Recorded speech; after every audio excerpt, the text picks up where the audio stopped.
남전도의 회원 헌신 예배 때 본문의 말씀을 가지고 같이 은혜 나누기를 원합니다. 사도 바울은 빌립보 성도들에게 편지를 쓰면서 3장 1절에 보면 끝으로라고 하는 말을 하면서 시작하고 있습니다.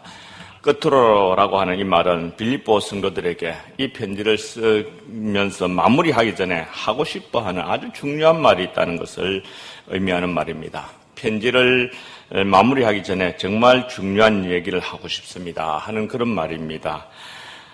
사랑하는 성도 여러분, 사도 바울이 교회 성도들에게 마무리하기 전에 이 빌립보 성도들에게 빌립보서를 마무리하기 전에 정말 하고 싶어 했던 중요한 말들이 무엇이겠습니까? 한 4가지가 있지만 저는 오늘 2가지만 여러분들에게 말씀을 드리기를 원합니다. 첫째로는 주 안에서 기뻐하는 삶을 살아가십시오 하는 말씀을 하고 있습니다. 1절 보시겠습니다. 끝으로 나의 형제들아 주 안에서 기뻐하라. 너희에게 같은 말을 쓰는 것이 내게는 수고로움이었고 너희에게는 안전하니라 라고 얘기하고 있습니다.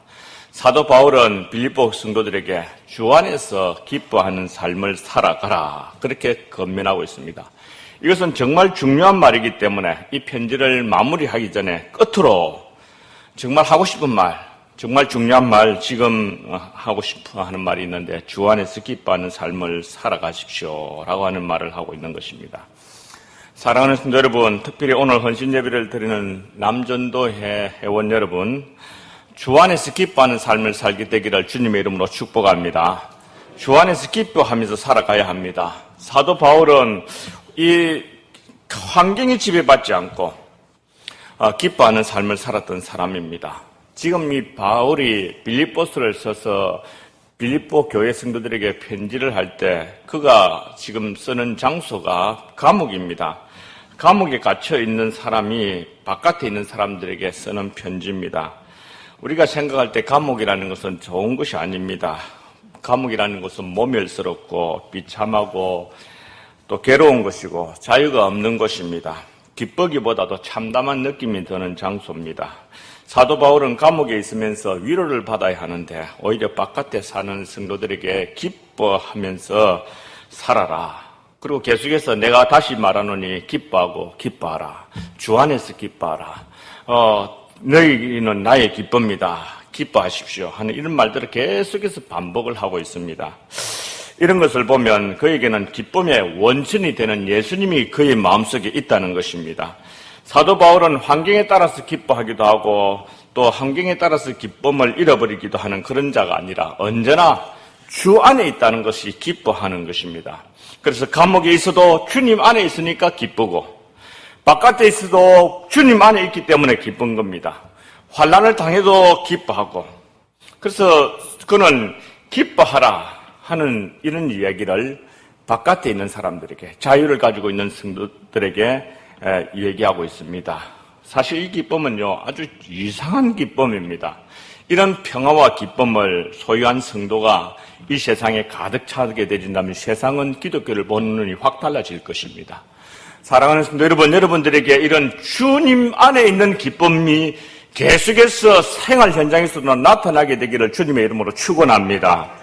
사실 이런 평화가 있어야 됩니다. 저는 남전도 회원뿐만 아니라 여기 있는 우리 성도님들이 주 안에서 항상 기뻐하는 삶을 배워가야 되고 또 이런 주 안에서 기뻐하는 삶을 살아가야 한다는 것을 말씀드리고 싶습니다. 사실 우리가 사는 요즘 세상은 정말 살기 힘든 세상입니다. 살기에 팍팍하고 기쁜 일보다도 짜증스럽고 신경질 나는 일들이 많이 일어나는 세상입니다. 그래서 교회도 이 세상의 분위기에 영향을 받는 것 같아요. 교회는 세상이 어떻게 돌아가든지 간에 교회는 교회가 가지고 있는 고유의 기쁨, 주 안에 있는 이 기쁨을 가지고 세상 사람들에게 너희들과 차원이 다른 인생을 살고 있다는 것을 보여주어야 되는데 그런 기쁨을 가지고 있는 교회가 세상의 영향을 받아가지고 교회도 신앙생활하기 왜 이리 힘든지 모르겠다. 정말 팍팍하다. 정말 힘들다 하는 이런 이야기를 하면서 살아가고 있습니다. 사랑하는 성도 여러분, 우리는 바울의 생애를 살펴볼 필요가 있습니다. 고린도후서 11장 22절에서 27절을 읽어보면요, 그는 주님의 교회를 섬기면서 정말 힘들고 고달픈 시간들이 많았던 그런 인생을 살았던 사람입니다. 그런데도 불구하고 그는 주님의 백성들에게 기뻐하고 기뻐하라, 내가 다시 말하노니 기뻐하라, 주 안에서 기뻐하라 라고 하는 말을 계속해서 하고 있습니다. 좀 시간이 가지만은 고린도후서 11장 22절에서 27절을 한번 띄워주십시오. 같이 한번 읽어보십시다. 그들이 히브리인이냐 나도 그러하며, 그들이 이스라엘이냐 나도 그러하며, 그들이 아브라함의 후손이냐 나도 그러하며, 그들이 그리스도의 일꾼이냐 정신없는 말을 하거니와 나는 더욱 그러하도다. 내가 수고를 넘치도록 하고 옥에 갇히기도 더 많이 하고 매도 수없이 맞고 여러 번 죽을 뻔하였으니, 유대인들에게는 40에서 하나 감암매를 5번 맞았으며 3번 태장으로 맞고 1번 돌로 맞고 3번 파선하고 일주일을 깊은 바다에서 지냈으며 여러 번 여행하면서 강의 위험과 강도의 위험과 동족의 위험과 이방인의 위험과 시내의 위험과 광야의 위험과 바다의 위험과 거짓 형제 중의 위험을 당하고 또 수고하고 여러 번 자지 못하고 줄이며 목마르고 여러 번 굶고 춥고 헐벗었노라. 사실 오늘 우리가 금방 읽은 이 고린도후서 11장 22절에서 27절을 읽어보면요, 사도 바울의 생애는요 망가지고 무서워지고 괴롭힘을 당하는 일생입니다. 그러나 그는 환경에 지배받지 않고 언제나 기쁨으로 살았습니다. 그의 삶은, 그의 기록을 보면 우리가 생각할 때 기뻐할 수 있는 삶이 아닙니다. 얻어 터지고 감옥에 들어가기도 하고 일주일 동안 깊은 바다에서 막 풍랑을 만나 지내기도 하고 여러 번 여행하면서 강의 위험과 강도의 위험과 동족의 위험을 당하기도 하고 줄이고 목마르고 배고프고 춥고 헐벗어 이런 삶을 살았던 사람입니다. 그럼에도 불구하고 그가 우리에게 주는 말이 무엇입니까? 편지를 마무리하면서 이 빌립보 교회 성도들에게 주는 마지막 중요한 말이 무엇입니까? 주 안에서 기뻐하라 라고 얘기하고 있습니다. 사랑하는 성도 여러분, 우리는 세상의 여러 가지 환경에 따라서 기뻐하고 환경에 따라서 슬퍼하고 할 존재가 아니라 주 안에 있다는 그 자체로 인해서 기뻐해야 될 하나님의 백성인 줄 믿습니다. 주님 안에 있다는 것, 예수 안에 있다는 것, 이것이 나의 기쁨이고 저희의 기쁨일 뿐만 아니라 성도 여러분들의 기쁨인 줄 믿습니다. 느헤미야서 8장 8절에서 10절에 보면, 특별히 10절에 보면 이런 말씀이 기록되어 있습니다. 느헤미야가 사람들에게 말씀을 전가하니까, 에스라가 말씀을 전가할 때 사람들이 그 죄 때문에 막 울면서 그렇게 할 때 느헤미야가 하는 말입니다. 같이 읽어보십시다. 느헤미야가 또 그들에게 이르기를, 너희는 가서 살찐 것을 먹고 단 것을 마시되 준비하지 못한 자에게는 나누어져라. 이날은 우리 주의 성일이니 근심하지 말라. 여호와로 인하여 기뻐하는 것이 너희의 힘이니라. 그렇게 말씀하고 있습니다. 사실 우리에게 기뻐할 수 있는 조건들이 많지 않습니다. 그럼에도 불구하고 예수 안에 있다는 것, 하나님으로 인해서 주어지는 이 기쁨, 이것을 그리스도인들이 소유해야 된다는 것입니다.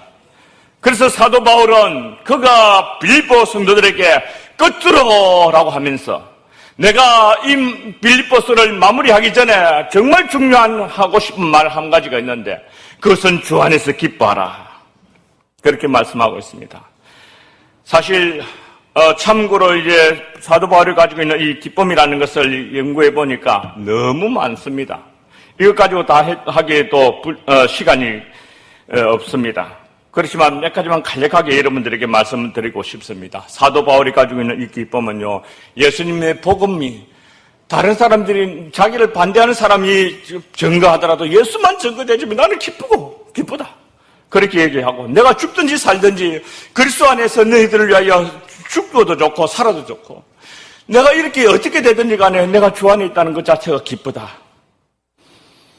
성도들이 어려운 가운데서도 넘어지지 않고 있는 것을 바라보면서 내가 너무너무 기쁘다. 너희는 내 삶의 면류관이고 나의 기쁨이다 하고 성도들을 바라볼 때 그의 가슴 속에 기쁨으로 가득 차 있고, 빌립보서 2장 17절에 보면 만일 너희 믿음의 제물과 성김 위에 내가 나를 전제로 드릴지라도 나는 기뻐하고 너희 무리와 함께 기뻐하리니 라고 했습니다. 전제를 드린다는 것은 마지막에 번제를 드리고 난 다음에 그 기름 덩어리와 포도주를, 독한 포도주를 같이 섞어서 드리는 이 마지막에 이렇게 붓는 그 제물인데, 그걸 드리게 되면 꺼져가던 이 번제의 불이 다시 이렇게 살아오르고 그 다음에 죄로 완전히 남아지는 그것을 전제라고 합니다. 그렇게 자신을 완전히 그렇게 드린다 할지라도 기뻐하고 기뻐한다, 그렇게 얘기하고 있습니다. 이와 같이 너희도 이렇게 나처럼 기뻐하고 나와 함께 좀 기뻐해 줬으면 좋겠다 하는 것이 사도 바울의 마음입니다. 사랑하는 성도 여러분, 오늘 우리 그리스도인들이 기쁨을 너무 많이 잃어버렸습니다. 하나님을 믿는다고 하면서도 일에 치이고 생활에 치이고 그래서 너무 기쁨을 많이 잃어버리는 하나님의 백성들입니다. 오늘 이 시간에 우리 기쁨을 다시 회복되기를 주의 이름으로 축원합니다. 기쁨을 회복하는 하나님의 백성들이 있어야 교회의 성도들을 바라보고 세상 사람들이 야, 저곳에는 우리는 이렇게 짜증스럽고 힘드는데 저곳에는 뭔가 기쁨이 있구나, 저곳에는 뭔가 다른 것이 있구나 하는 것을 보여줘야 됩니다. 그래서 사도 바울은 데살로니가 전서 5장 16절에 보면 항상 기뻐하라 그렇게 얘기하고, 쉬지 말고 기도하라, 범사에 감사하라, 이는 그리스도 예수 안에서 너희를 향하신 하나님의 뜻이다라고 했습니다. 기뻐하면서 살아가는 것이 하나님의 뜻인 줄 믿습니다. 기뻐하면서 사는 것이 하나님의 뜻이라고 할 것 같으면 그 뜻을 이루어 가기 위해서 기쁨을 선택하도록 하십시다.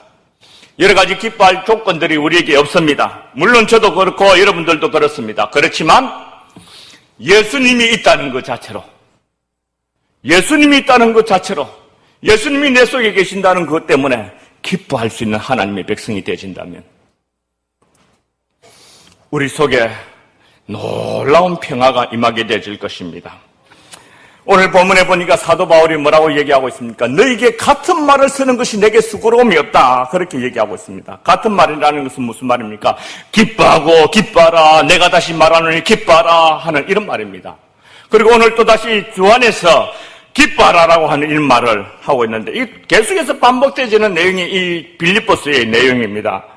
궁핍한 가운데서 이렇게 기뻐하라라고 하는 이런 말입니다. 감옥에 갇혀 있어도 기뻐하라고 하는 이런 말입니다. 계속해서 같은 말을 하는 거. 내가 수고로움이 없고 너에게는 안전하다, 바로 이런 말을 너희들 귀에 못이 아프도록 듣더라도 그렇게 하면서 살아봤으면 좋겠다는 겁니다. 사랑하는 성도 여러분, 다시 한번 우리는 예수 안에서 사는 기쁨을 회복하게 되기를 주의 이름으로 축원합니다. 축원합니다. 두 번째로 사도 바울이 끝으로 내가 너희들에게 말하노니 라고 하면서 끝으로 사도 바울이 하고 싶어하는 그런 말이 있습니다. 하나님의 성령으로 봉사하며 그리스도 예수로 자랑하고 육체를 신뢰하지 않은 우리가 곧 달래파라 라고 얘기하면서 하나님의 성령으로 봉사하라고 그렇게 말씀하고 있습니다. 사도 바울은 마지막으로 또 그가 하고 싶은 중요한 말 한 가지가 있습니다. 하나님의 교회를 위하여서 봉사하라 라고 얘기하고 있습니다. 첫 번째로 구원받은 성도는 하나님 앞에 봉사가 없으면 어떤 인생을 살아가게 되는 줄 아십니까? 구원받은 성도들은 반드시 주님 앞에 봉사하고 헌신하는 삶을 살아가야 됩니다. 우리를 위하여서 생명까지 주셨던 그 주님을 위하여서 살아야 되겠다는 결심도 해야 되고 그 주님을 위하여 봉사도 하고 헌신도 해야 됩니다. 만약에 구원받은 성도가 봉사와 헌신하는 삶이 없으면 어떤 인생 사는 줄 아십니까? 성경은 분명히 우리에게 이런 얘기를 해주고 있습니다. 죄를 짓게 되어집니다. 로마서 6장 12절에서 13절에 보면 이런 얘기가 있습니다. 우리 같이 한번 띄워주십시오. 같이 한번 읽어보십시다. 그러므로 너희는 죄가 너희 죽을 몸을 지배하지 못하게 하여 몸의 사욕에 순종하지 말고 또한 너희 지체를 불의의 무기로 죄에게 드리지 말고 죽은 자 가운데서 하나님께 드리며 너희 지체를 의의 무기로 하나님께 드리라. 여기 보니까 14절까지 같이 읽도록 하십시다. 제가 너희를 주장하지 못하리니 이는 너희가 법 아래 있지 아니하고 은혜 아래 있음이니라. 예수 믿고 난 다음에요, 우리가 헌신하는 삶을 살지 아니하면 죄가 우리를 확 붙들어갑니다. 봉사하는 삶을 살지 않으면 제가 우리를 막 자기 원하는 대로 이끌어갑니다. 그래서 사도 바울은 우리에게 그리스도와 연합된 하나님의 백성이라고 할 것 같으면, 그리스도와 합한 신비한 연합을 했던 사람이라고 할 것 같으면 주님을 위하여 자신을 의의 병기로, 의의 무기로 주님 앞에 드리는 그런 삶을 살아가기를 원하고 있습니다. 사랑하는 여러분, 우리가 봉사하지 않으면 우리 자신도 모르게 죄에 막 휩쓸리게 되어집니다. 그러나 주님을 위하여 봉사하고 헌신하면서 살아가노라면 죄를 지을 여유조차 생기지 않습니다. 그러므로 사랑하는 여러분, 저와 여러분들이 구원받은 하나님의 백성이라면 주님의 교회를 위하여 무엇인가 한 가지라도 봉사하는 하나님의 백성들이 되어야 될 줄 믿습니다. 봉사하는 사람이 되어야 됩니다. 따라하십시다. 마귀는 봉사가 없는 성도들을 집중해서 공격한다. 사실 마귀는요, 봉사 잘하지 않고 막 이리 뺀질 저리 뺀질 빠지는 성도들을 공격을 잘합니다. 그냥 자기 편 비슷하거든요. 우리 주님이 나를 위하여 십자가에 못 박혀 죽으셨다는 거 우리가 믿고 그것을 받아들이고 그분의 십자가 은혜에 대한 감격이 있다고 할 것 같으면 나는 주님을 위하여 무엇을 할고 내게 베푸신 주님의 은혜를 내가 어떻게 보답할고 하는 이런 마음을 갖게 되어 있습니다. 이것이 그리스도인의 마음인 줄 믿습니다. 사랑하는 여러분, 우리가 주님 앞에 봉사하면서 살도록 하십시다. 나는 오늘 성도 여러분들에게, 특별히 오늘 헌신 예배를 드리는 우리 남전도의 회원 여러분들에게 부탁의 말씀을 드립니다. 구원받은 하나님의 백성이라면 어떤 부분이라든지 내가 쓰임받을 수 있는 곳이라고 할 것 같으면 봉사하기를 주저하지 말게 되기를 주님의 이름으로 축원합니다.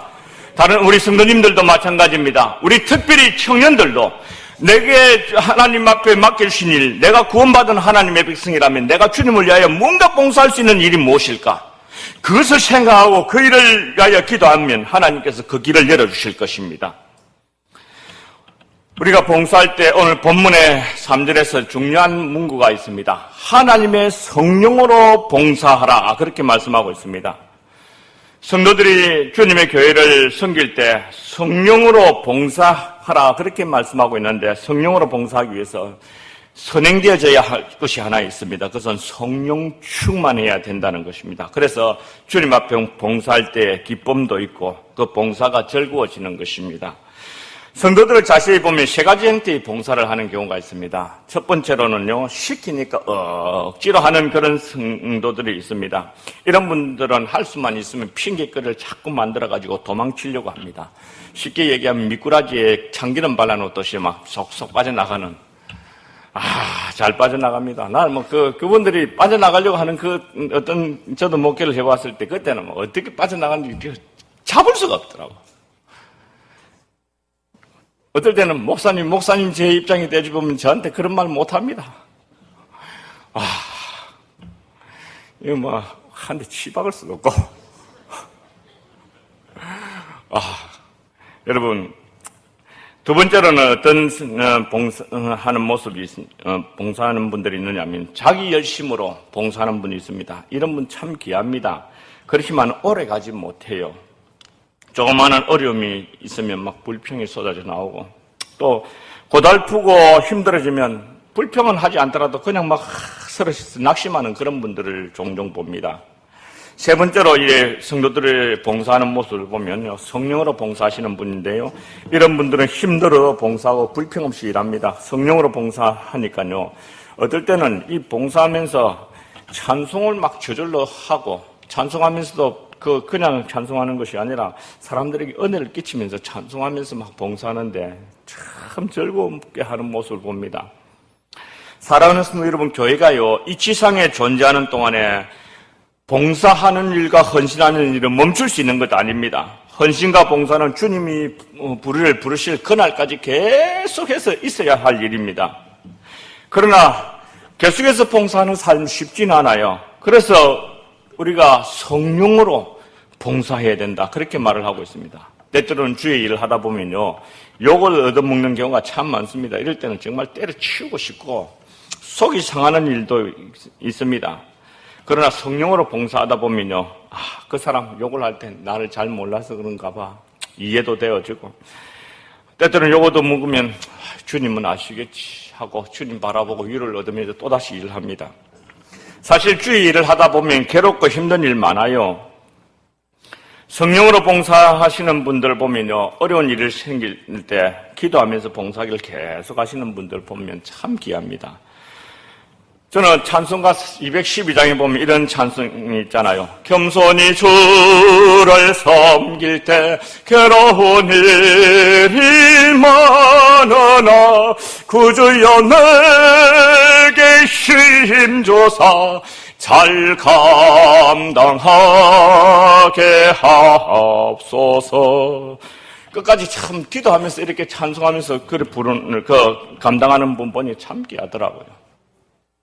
사랑하는 여러분, 우리가 주님 앞에 충성스럽게 주님의 교회에서 봉사하면서 헌신하려고 하면요, 성령으로, 하나님의 성령으로 봉사해야 될 줄 믿습니다.